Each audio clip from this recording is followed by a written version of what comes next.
What item is now so expensive the price surprises you every time you buy it? Potato chips. I've lost 10 pounds. My doctor says that inflation is the best thing that could have happened to me. No joke. I was going to say hot Cheetos. It's like $6 a pop now. Congrats on the 10 pounds. Fuck man, I haven't had a single hot Cheeto in the past few months because of the fact that I can't justify paying current prices for them. It gets easier to ignore them over time when I pass them on a shelf, but damn, do I miss them.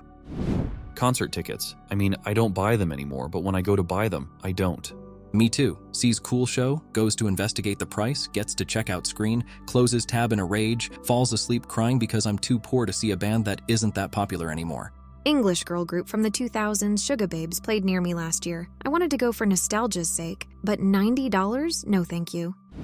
Fees make me want to cry. Basically, have to account for an additional $50 plus per ticket into whatever your budget is. Back in the day, you could often physically go to the venue's box office to buy tickets without the fees. I assume that's not really a thing anymore. You can still do that in most cases. It does save money, but they try to make it as inconvenient as possible. Old Subway commercial was $5 foot long. $15 foot long doesn't quite have the same jingle to it. And they used to have the point system that when you reached like 75 points, you would get a free footlong. Now you need, I think, 200 points for $2 off. They used to have a stamp card. A 6 sub earned you a stamp and a 12 earned you 2. You got a free 6th with 8 stamps. No restrictions. I grew up on Subway. Haven't had one in years now. Edit. My first post over 1,000. Wow. I remember the stamps. They were like actual stamps you had to lick to stick. I miss the round sandwiches. Fast food. I went to Jack in the Box the other day. 3 sandwiches were $5 each. Expensive, but fine, whatever. Got some fries too. Got to the window, and it was over $30. The fries were $5 each too. What the fuck? They weren't even good. I just added up the cost of a meal from Five Guys in Chicago. A little hamburger, that's what they call it, a little fries, and a Coke cost $20.85 before tax. For that, I will just go to a proper restaurant. I just make my own burgers now. That price overcomes my natural laziness. It's wild when it's cheaper to go to a sit-down restaurant than it is to get fast food. Reddit hates on Chili's, but they have a $3 for $10-12 that includes a drink and appetizer. Compare that to McDonald's and it's insane. It's cheaper and a ton more food. In general, inflation happens, and we ain't getting 25-cent burgers anymore. But when it only seems to affect corporate fast food joints, something reeks. And I don't mean the kitchen.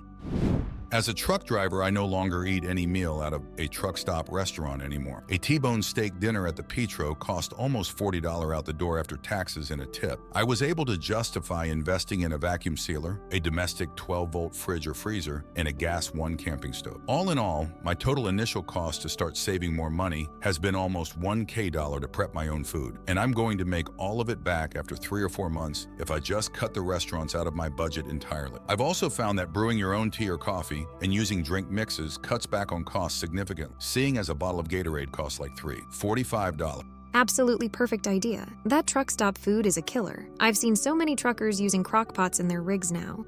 To make a bad situation worse, over half the restaurant chains have changed to a fast food business model, knowing at least 3 million of us are diabetics. Not a trucker, but my whole life has been about just running off on weekends somewhere. Notice this too. So many restaurants serving actual food getting replaced by fast food garbage left and right. There used to be this diner we would stop at any time we went. Its direction for a chicken-fried steak meal. Probably the best I have ever had. Then one day we go that way, it's gone, and in place is a McDonald's. I was devastated. I think they mean that a restaurant chain, Olive Garden or Chili's for examples, have replaced their meals with fast food style crap. I mean, Chili's Southwestern egg rolls are delivered to a Chili's restaurant in a frozen bag. The frozen egg roll is thrown into a fryer when someone orders it, and that's that. No cooking was needed. But the thing is, it's always been like that. Chain restaurants have never sold quality food. It's always been processed crap. Maybe it's just more noticeable now for some reason. Getting something framed. It's always way more insanely priced than I remember. The trick is to buy a pre-made frame and get your piece custom matted. You can also find amazing frames at thrift stores. It looks amazing, and it's a fraction of the price of getting it custom frames.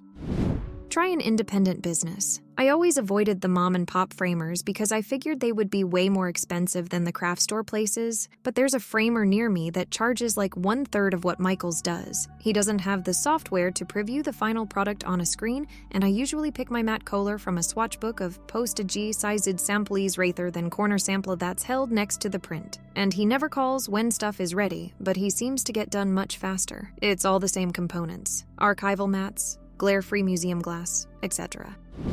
Olive oil. My brother-in-law is in the import business. He was telling me yesterday that the price of EVOA will go up even further in the next 12 months. There's now no profit left in the industry, so he is importing the product because he has supply contracts, but actually losing money because the retailers can't put the price up any higher. It will mean a huge number of growers and suppliers will go under and make the supply issue even worse in the next few years.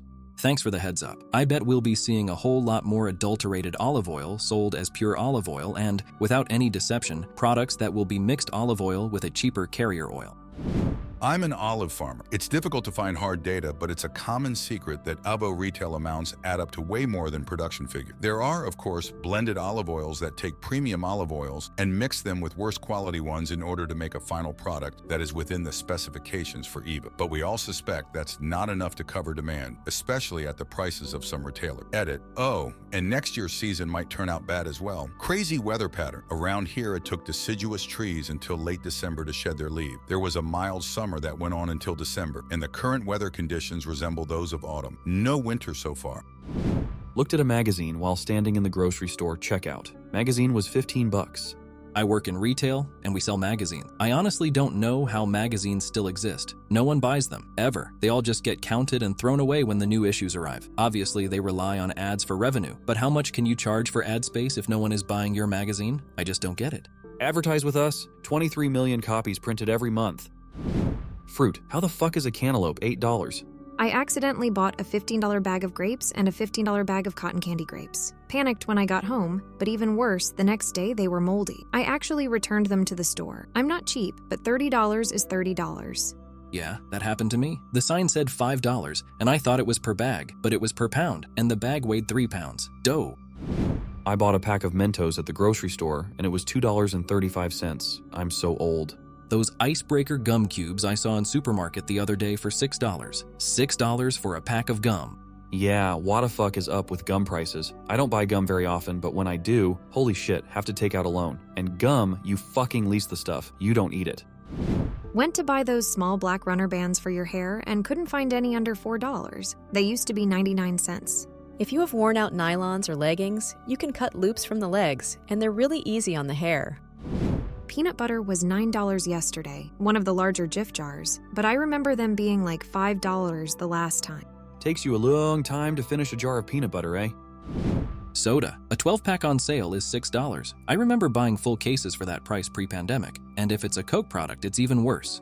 Walmart all 12 packs of brand name soda is $7.48 around here. $8 fucking. I went to make a birthday cake for my father-in-law and realized my vanilla bean paste, the good stuff Nelson Massey, expired in 2018, so it was probably time for a new one. It still had a Williams-Sonoma price tag on it for $12.95. I went back to Williams-Sonoma for a new one, $36. Razor blades. What the hell? You would think these are individually forged by hand by master craftsmen. Edit. The only cartridge blades I now buy are for my wife. I've grown a beard and use wall clippers for both my noggin and face. For the most part, I use a Braun electric to trim and tidy. Mr. Neckbeard is not attractive to Mrs. Maverick. McDonald's. I mean, it's cheap compared to other things, but now it's just as expensive as Wendy's or any other fast food joint. Edit. I'm Canadian. It's about $14 after tax for a Big Mac combo at my local McDonald's.